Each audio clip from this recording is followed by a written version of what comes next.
Hello दोस्तों, स्वागत है आप सभी का एक बार फिर से जियोग्राफी की। आज हमारी जो क्लास है वो जलवायु की दूसरी क्लास है। तो आज हम जो पढ़ रहे थे भारत में मानसून को लेकर के आगे की चीज़ों के बारे में जानेंगे। तो सभी लोग कॉपी पेन लेकर के बैठिए और यहाँ पर आप लोगों को क्लास को शुरू करते हैं। तो सभी लोग क्लास को अच्छी तरीके से नोट डाउन करते जाएंगे। पिछली क्लास में हम ये देख चुके थे, भारत में हमने बोला था भारत एक उष्णकटिबंधीय जलवायु वाला क्षेत्र है और ये क्यों कहा जाता है इसकी हमने वजह बताई थी। आई होप आप लोगों को अच्छे से समझ में आया होगा। आज हम पढ़ने वाले हैं भारत में जो वर्षा होती है, वर्षा कब होती है। तो भारत में जो वर्षा होती है 2 ऋतुओं में होती है। भारत में वर्षा कितनी ऋतुओं में होती है तो आपको याद रखना है, भारत में जो वर्षा होती है, जो बारिश होती है वो कितनी ऋतुओं में होती है। तो बारिश भारत में जो होती है वो 2 ऋतुओं में होती है। कौन कौन सी ऋतु में? एक शीत ऋतु में होती है और एक ग्रीष्म ऋतु में होती है। भारत कितनी ऋतुओं में वर्षा करता है भारत में? तो भारत में शीत ऋतु में भी वर्षा होती है और ग्रीष्म ऋतु में भी वर्षा होती है। अब जो शीत ऋतु में जो वर्षा होती है, शीत ऋतु का मतलब होता है ठंडियों में। कब? ठंड वाली वर्षा। और ग्रीष्म ऋतु का मतलब होता है गर्मी में। ग्रीष्म ऋतु का मतलब क्या है? गर्मियों में वर्षा। तो ठंडियों में जो वर्षा होती है वो कब होती है? दिसंबर से लेकर के मार्च तक। दिसंबर से लेकर के मार्च तक अच्छी ठंडी पड़ रही होती है। उस समय जो वर्षा होती है वो 2 कारणों से भारत में वर्षा होती है। एक पश्चिमी विक्षोभ के कारण होती है और एक उत्तर पूर्वी मानसून के कारण वर्षा होती है। उत्तर पूर्वी मानसून को हम डिस्कस कर चुके थे। वो उत्तर पूर्वी मानसून जो है वो रूस के साइबेरिया वाले पार्ट से स्टार्ट होता है और बहुत बेहद ठंडी हवाएं होती हैं। और ये हवाएं जब यहाँ पर भारत की ओर बढ़ रही होती है तो इन हवाओं में क्या नहीं होती है? नमी नहीं होती है, केवल ये ठंडी हवाएं होती हैं। और जब ये हिमालय से टकराती हैं तो हिमालय से टकराने के क्रम में ये भारत के ऊपर से सीधी ही गुजर जाती हैं, वर्षा बिल्कुल भी नहीं करती। और जो हवाएं भारत में पूर्वी तरफ से आती हैं वो बंगाल की खाड़ी से कुछ जल की नमी प्राप्त करती हैं और आगे जाकर के जो कोरोमंडल तट है, तमिलनाडु का जो तट है, उस पर क्या करती हैं? वर्षा करती हैं। ये चीज हम यहाँ तक देख चुके थे। अब यहाँ पर बात करते हैं हम पश्चिमी विक्षोभ की, कि पश्चिमी विक्षोभ जो होता है इससे कहाँ पर वर्षा होती है। तो ठंडियों के दिनों में यहाँ पर होता क्या है? ये पश्चिमी विक्षोभ जो होता है ये पैदा कहाँ से होता है, बनता कहाँ से है? तो जो हमारा क्या होता है, भूमध्य सागर नाम सुना होगा आपने। भूमध्य सागर, भूमध्य सागर से क्या होता है, जो आपकी याद रखना, सबसे पहले जब ये हवाएं उठती हैं तो एक ऐसी जगह से उठती हैं जहां पर समुद्र तल क्या हो चुका होता है, समुद्र की जो सतह है वो अत्यंत गर्म हो चुकी होती है। और गर्म सतह कहां पर होगी? कर्क रेखा और मकर रेखा के बीच वाले क्षेत्र में होगी। तो जो कर्क रेखा मकर रेखा के समुद्र से होगी वो तो यहाँ से आ जाएंगी, पर बीच में एक समुद्र पड़ता है भूमध्य सागर के नाम का। यहाँ पर भी जो समुद्र है, ये सागर है, इस सागर का जल जब गर्म होता है तो यहाँ से भी कुछ हवाएं उठती हैं और ये भूमध्य सागर से उठ करके अपने पूर्व दिशा में चलना स्टार्ट कर देती हैं। किस दिशा में? पूर्व दिशा में चलना स्टार्ट कर देती हैं। रास्ते में इसे काला सागर मिलता है।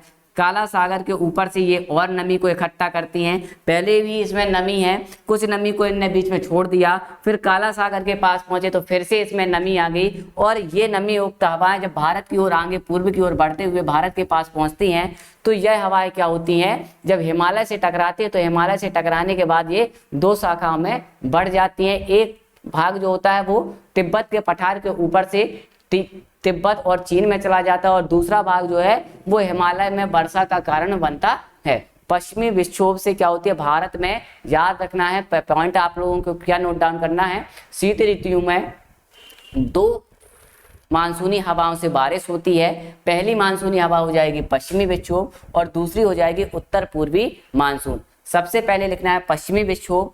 पश्चिमी विक्षोभ में आपको पहला पॉइंट लिखना है, यह हवाएं भूमध्य सागर से प्रारंभ होकर के अपने पूर्व दिशा में चलना प्रारंभ कर देती हैं और काला सागर से कुछ नमी प्राप्त करती हैं। और नमी को प्राप्त करने के बाद जब ये आगे बढ़ती हैं तो आगे हिमालय के रास्ते में आ जाने के कारण ये हवाएं 2 रास्तों में विभक्त हो जाती हैं। एक ऊपर तिब्बत और चीन की तरफ चला जाता है, जबकि इसका दूसरी जो शाखा होती है वो भारत में बारिश का कारण बनती है। अब जो यहाँ पे बारिश होती है वो बारिश कहाँ पर, ये जो हवाएं होती हैं, ये हवाएं क्या होती हैं, इनको बोलते हैं जेट स्ट्रीम। क्या बोलते हैं? पश्चिमी विक्षोभ बोलते हैं या इन्हीं को बोलते हैं जेट स्ट्रीम धारा।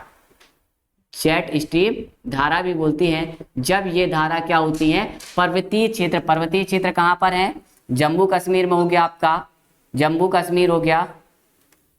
पर्वतीय क्षेत्र कहाँ पर है, यहाँ पे लिख देते हैं पर्वतीय क्षेत्रों में। पर्वतीय क्षेत्र कहाँ पर हो जाएगा आपका, जम्मू कश्मीर हो जाएगा, जम्मू कश्मीर हो जाएगा, लद्दाख हो जाएगा, इसके अलावा आपका हिमाचल प्रदेश हो जाएगा,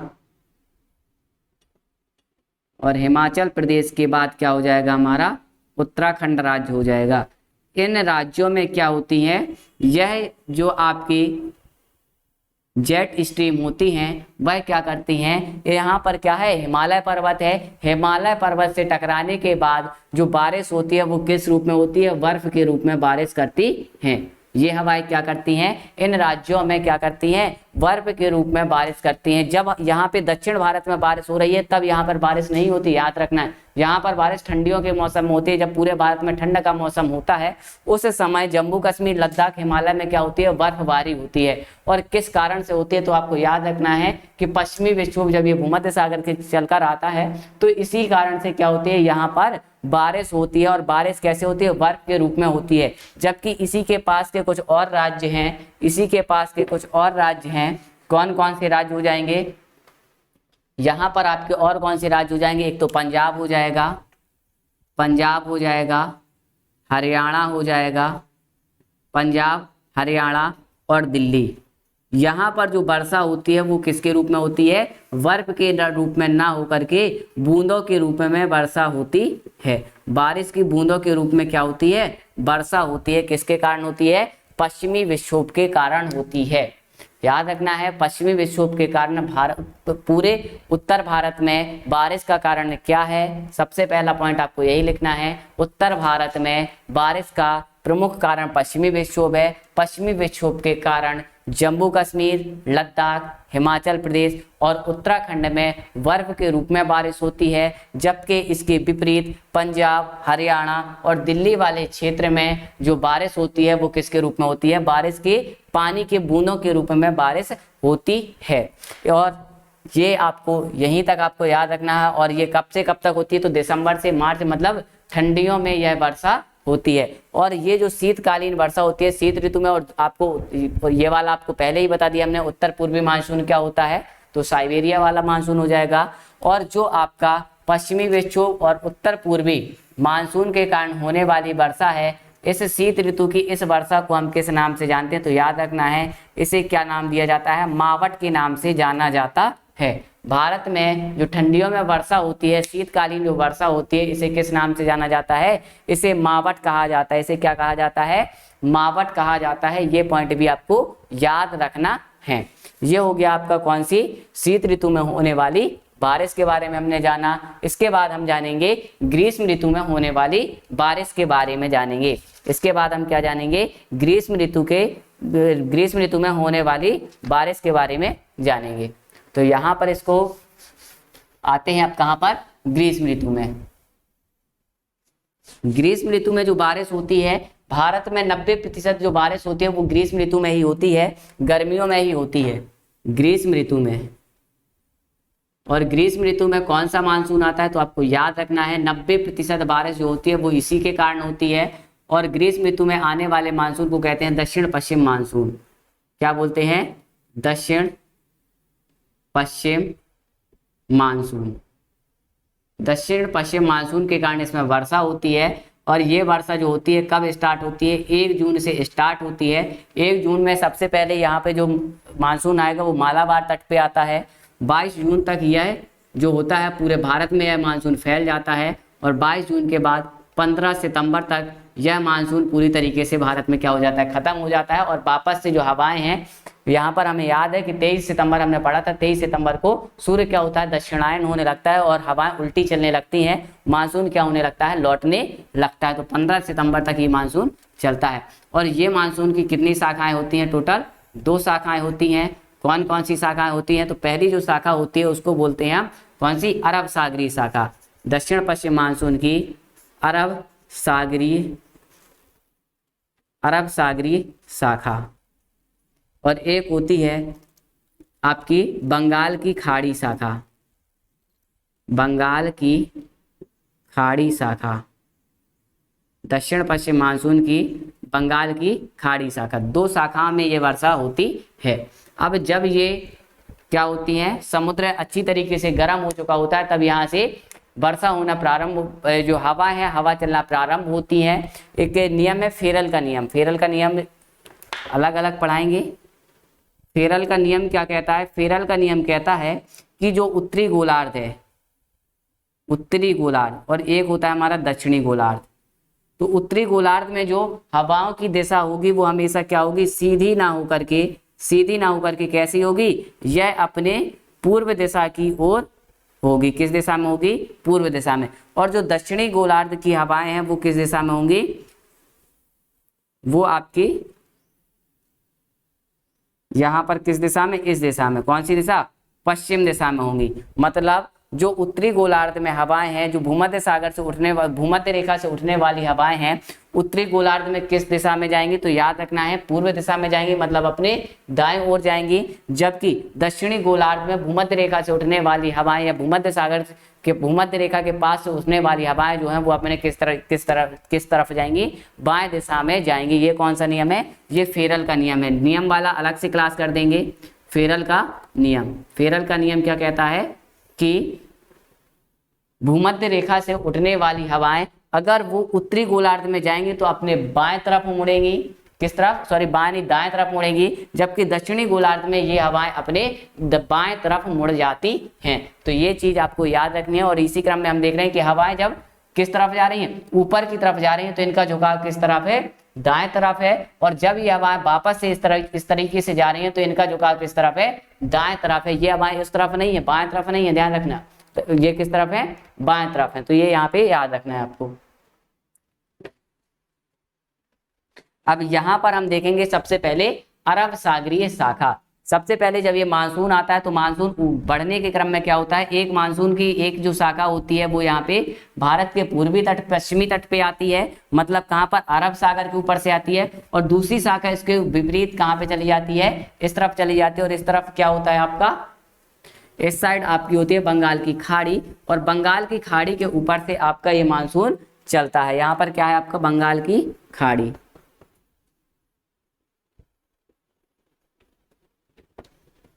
बंगाल की खाड़ी एक शाखा क्या होती है? अरब सागर के ऊपर से जाती है, और दूसरी शाखा बंगाल की खाड़ी के ऊपर से जाती है। तो आज की क्लास में हम ये देखेंगे अरब सागरीय शाखा क्या होती है। बंगाल की जो आपका दक्षिण पश्चिम मानसून है, दक्षिण पश्चिम मानसून की अरब सागरीय शाखा के बारे में आज हम देखेंगे। तो यह जो शाखा है, सबसे पहले जब ये आगे की ओर बढ़ती है तो सबसे पहले आपको याद रखना दक्षिण पश्चिम मानसून कब आता है? तो 1 जून को यह मानसून कहाँ पर आ जाता है? यह मानसून आपका जो केरल का मालाबार तट है, इस तट से टकरा करके वर्षा करता है। 1 जून या 2 जून को यहाँ पर क्या होती है? वर्षा होती है। ये क्या है? केरल का मालाबार तट। सबसे पहला पॉइंट लिखिए, दक्षिण पश्चिम मानसून से मानसून जो होता है 1 जून को सर्वप्रथम केरल के मालाबार तट में टकरा करके वर्षा करता है। क्या करता है? 1 जून को केरल के मालाबार तट में टकरा करके वर्षा करता है। और फिर धीरे धीरे ये आपका क्या होता है? उत्तर की तरफ धीरे धीरे ये वर्षा करते जाता है। ऊपर की तरफ क्या होता है? वर्षा करते जाता है। और ये क्या होता है? सबसे ज्यादा वर्षा जो होती है वो कहाँ पर होती है? यहीं पर होती है, केरल के मालाबार तट में। इसके बाद जो वर्षा का क्रम है वो धीरे धीरे क्या होता जाता है? कम होता जाता है। मतलब यहाँ पे और कम, फिर और कम, फिर और कम, फिर और कम, फिर और कम, इस तरीके से यहाँ पर वर्षा होती है। मतलब जो वर्षा के स्तर का क्रम है वो दक्षिण से उत्तर के क्रम में घटता जाता है। अगला पॉइंट आप लोग क्या लिखेंगे? वर्षा के स्तर का क्रम दक्षिण से उत्तर दिशा की ओर कम होता जाता है। केरल में सबसे ज्यादा, फिर कर्नाटक में और कम, महाराष्ट्र में और कम, और फिर जब गुजरात तक पहुंचता है तो ये और कम वर्षा होती है। इसके बाद आपको अगला पॉइंट लिखना है, अरब सागरीय शाखा से कहां पर वर्षा होती है? तो एक तो हमने देख लिया कि पश्चिमी घाट में वर्षा होती है, पश्चिमी घाट में वर्षा होती है। दूसरा पॉइंट आपको क्या लिखना है? दूसरा पॉइंट आपको लिखना है कि यह शाखा जब आगे बढ़ती है तो यहाँ पर गुजरात में क्या है? गिर पहाड़ी। तो गुजरात की गिर पहाड़ी से टकरा करके भी वर्षा करती है। गुजरात में क्या है, गिर पहाड़ी और गिर पहाड़ी से टकरा करके वर्षा करते हैं, क्योंकि इनमें बहुत ज्यादा मात्रा में नमी आ चुकी होती है, अरब सागर से बहुत ज्यादा नमी इन्होंने ले ली होती है। तो पहले तो जो हवाएं पश्चिमी घाट से टकराई तो यहाँ पे उन्होंने भारी बारिश कर दी। अब जब यहाँ पे बारिश में क्या होंगी, जब ये समुद्र से हवाएं क्या होंगी, पर्वत से टकराएंगी। ये क्या है हमारा, हमने मान लिया पश्चिमी घाट पर्वत है, हवाएं आई, हवाएं इस क्रम में आई, यहाँ पे टकराने के बाद ये हवा क्या होंगी, ऊपर की तरफ उठेंगी, हवा क्या होंगी, ऊपर की तरफ क्रमशः उठना प्रारंभ कर देंगी। और ऊपर जाएंगे तो ऊपर जाने पर क्या होता है, जो तापमान है, तापमान में कमी होगी कि वृद्धि होगी। निश्चित रूप से जितनी ऊंचाई पर हम जाते जाएंगे तापमान में क्या होती जाएगी, कमी होती जाएगी। तो तापमान में यहाँ पर जाकर के कमी होगी और यहाँ पर वो क्या करेंगे, जो बादल हैं वो यहाँ पर अपनी पूरी नमी, जो हवा है अपनी पूरी नमी इसी ढाल में छोड़ देगी। तो इसमें क्या होता है, जो पश्चिमी घाट पर्वत है यहाँ पर भारी मात्रा में बारिश होती है। इसके अलावा कुछ जो हवाएं हैं वो जाकर के गुजरात में गिर पहाड़ियों से टकरा करके गिर पहाड़ियों पर भी वर्षा करती हैं, गिर पहाड़ियों पर क्या करती हैं, वर्षा करती हैं। तो आप लोग यहाँ पे ये भी लिखना है कि गिर पहाड़ियों पर भी ये वर्षा करती हैं। इसके बाद ये हवाएं क्या होती हैं, ये हवाएं हमें पता है कि यहाँ पर ये आपको दिखाई दे रही हैं खाड़ी, ये क्या है, घाटियां हैं, ताप्ती नदी की घाटी है और नर्मदा नदी की घाटी है। ऊपर आपका ये पर्वत दिखा रहा है, विंध्य पर्वत और सतपुड़ा पर्वत। तो ये हवाएं इन घाटियों के सारे क्या होती हैं, अंदर प्रवेश कर जाती हैं। भारत में क्या होती हैं, यहाँ से ये अंदर प्रवेश कर जाती हैं, घाटियों के माध्यम से क्या होती है, अंदर प्रवेश कर जाती हैं। और यहाँ पर आपका स्थान है अमरकंटक। तो मध्य प्रदेश में कहाँ पर, पूर्वी मध्य प्रदेश तक ये वर्षा करती है। कहाँ तक, पूर्वी मध्य प्रदेश तक ये नर्मदा नदी घाटी और आपकी ताप्ती नदी घाटी के सारे जब अंदर मध्य भारत में प्रवेश करती हैं तो ये मध्य प्रदेश के पूर्वी मध्य प्रदेश तक क्या करती हैं, बारिश का कारण बन जाती हैं। इसके बाद ये कुछ हवाएं क्या होती हैं, आगे जाती हैं। तो आगे जाती हैं तो इसी क्रम में जब आगे जाएंगे तो यहाँ पर आपका माउंट आबू, अरावली के माउंट आबू, अरावली में सबसे नीचे यहाँ पर क्या है आपका, माउंट आबू है। तो माउंट आबू पर क्या करती हैं, माउंट आबू पर भी वर्षा करती हैं।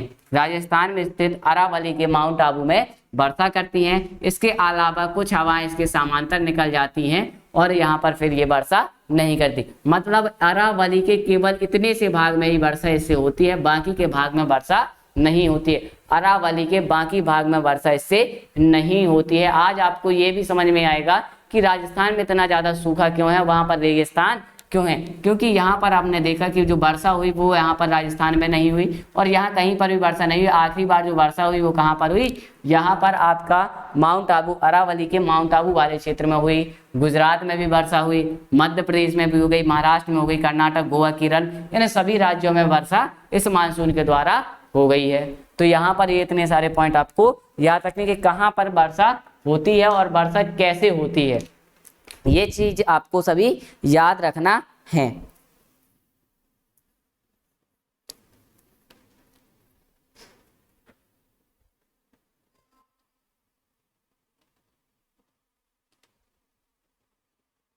चलिए बहुत अच्छे।